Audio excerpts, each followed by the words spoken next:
You guys are going to have to bear with me. I'm used to performing for large audiences I don't know and not having to talk. More about that in a minute, but this is very weird for me, actually. So like a lot of parents in the United States, when I turned 3, my parents put me in ballet school. They thought this was really cheap babysitting every Saturday afternoon, and I was guaranteed to take a nap after because I was going to spend an hour twirling around in a really fun costume. I was having a fantastic time. The only difference here was, unlike most toddlers in tutus, I never wanted to stop dancing ever, and I became completely obsessed with ballet. By the time I finished elementary school, I was rehearsing 4 to 5 days a week and performing in ballet shows that were touring all over the Midwest.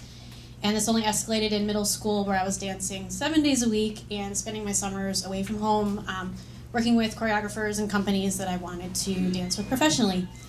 And by high school, I was signing professional contracts, so I would go into high school early, I would leave at lunch, I would drive an hour to rehearsal downtown. I would rehearse from 1 to about 10 o'clock at night, drive that hour back home and start my homework.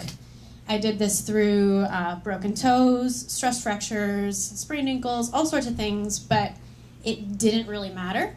I even finished my senior year a semester early because I wanted to really prepare for my goal, which was to sign a professional dancing contract by the time I graduated high school. I wanted to be a professional, full-time dancer as soon as I was done with high school. And through all of this, my parents were so incredibly supportive.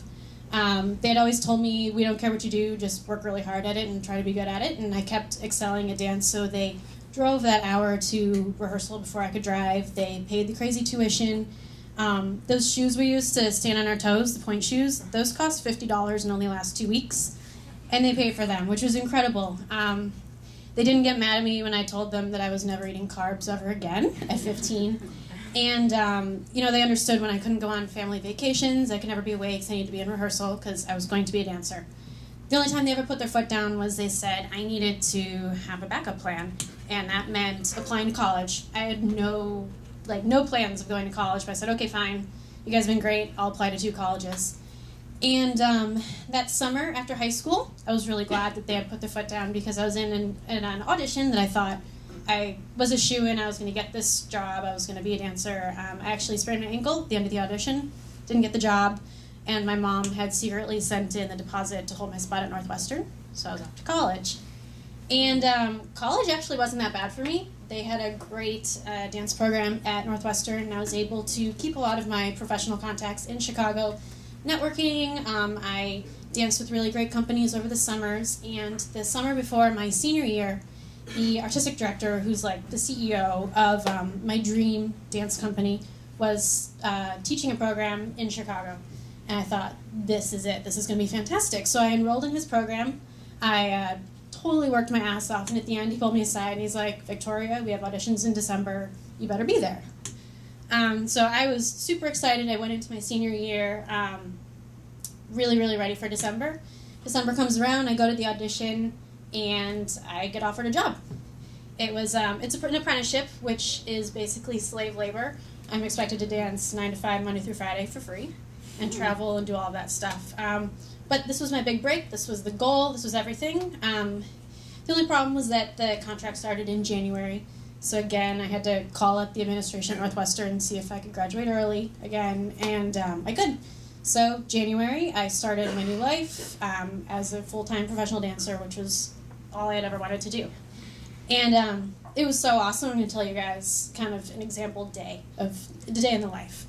I woke up at 4 a.m., packed my bags, and went to my first part-time job, which then was working the front desk at a gym.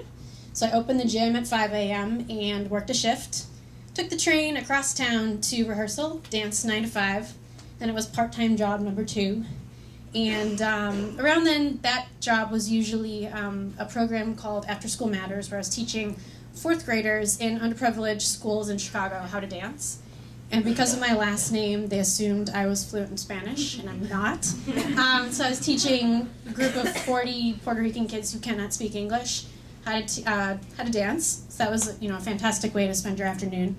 And then after that, I would go and change and go to my next part-time job, which could have been anything, selling shoes at Banana Republic for a while, waiting tables, lots of different things going on. The point was, I was living the dream. This was a fantastic, sustainable lifestyle. It was great. Actually, it sucked, but it was fine because I had a really, really big show coming up. And there was a good chance that if I did well in this show, the artistic director would be able to offer me a paid position in the company, which, on the one hand, I was excited because I would get larger roles in the performances, but also he would pay me so I could drop some of these terrible jobs. So I worked really hard coming up to that show, and the morning before opening night, they would always give us the day off so we can do whatever we needed to do. And since we used to take ballet class every single morning at 10 a.m., I thought, well, I'm going to go take ballet. Why would I change this day? I want to make sure that I feel like I normally do. And I went to class. It was a great class. We were doing a jumping sequence at the end, and I felt like a little pop in my knee and just kept finishing class. And I was doing kind of my cool down routine and realized that my knee felt really warm and really wobbly. I kind of looked down and thought about it. And then I ran to the bathroom and puked because I realized what had just happened. I had just torn my ACL and my MCL and both meniscuses. And this is the part of the story where I don't hate telling it because it was traumatic. I hate telling it because there was no drama. When you guys watch professional sports and somebody blows out their knee, like Adrian Peterson a couple years ago, he blows out his knee. It is during a spectacular play. He's on the ground, he's screaming, they stop the game, they cart him off. It's like a big dramatic production. And all I had was a pop. And so it's just incredible to me that tiny pop was like a very momentous occasion in terms of my life going forward, and yet it was just a pop. And then this lack of drama, I was trying to think about how to tell you guys a story, and I came up with some really great fantasy endings to the story.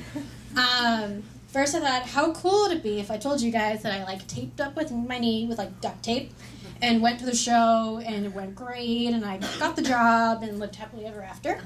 That could be a really cool ending. Or maybe, I got surgery and did rehab and had a lot of setbacks, but I worked really hard and eventually came out on top. Also be a great story. But in reality, I got surgery, and I was told I had 6 to 8 months of rehab in order to get back to dancing. And the dance company gave away my spot, so it was probably going to be another 2 years before another spot opened up. So that kind of sucked. And all my friends, who I usually spend time with, were at dance rehearsals, so I got really, really bored, and I ended up adopting a dog named Elvis. So Elvis and I sat on the couch and watched bad daytime TV and cried for like 2 months. And like you guys probably have found out, probably during IAP, you can only handle so much Maury before you need to like get out of the house and do something else. And I seriously got so sick of daytime TV that I did what I said I would never, ever, ever do, which was to get a job that paid a living wage, made me wear real clothes, and I sat at a desk. I actually did it. I was working at a PR firm, and I was promoting the shows of arts organizations in Chicago. And amazingly, I was having a blast. I was having an absolutely fantastic time doing the things I said I would never, ever do. And this is when I started to have a real existential crisis, because I was like, hi, I'm Victoria, I'm a dancer. That was kind of it. I had never considered anything else. I started thinking, what's life without dance? Is this something I want? Can I justify to myself and to my parents, after all of that sacrifice and effort, that I'm just going to give it all up? Because I can go back.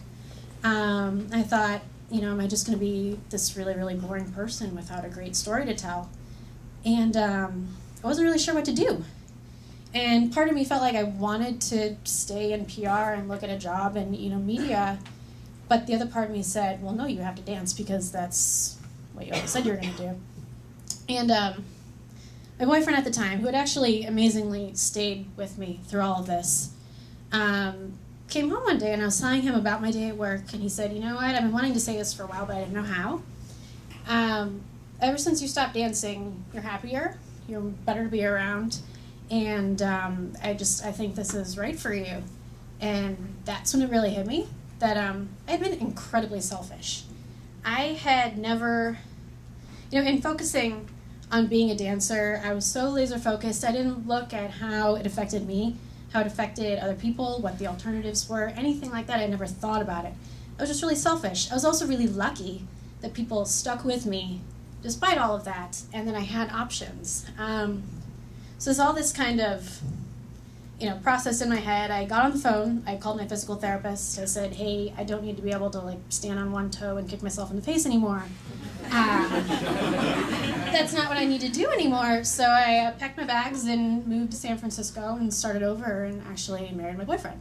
So in closing, it's kind of funny to tell this story in front of you guys because we're all here to go for our dreams and really focus on a goal.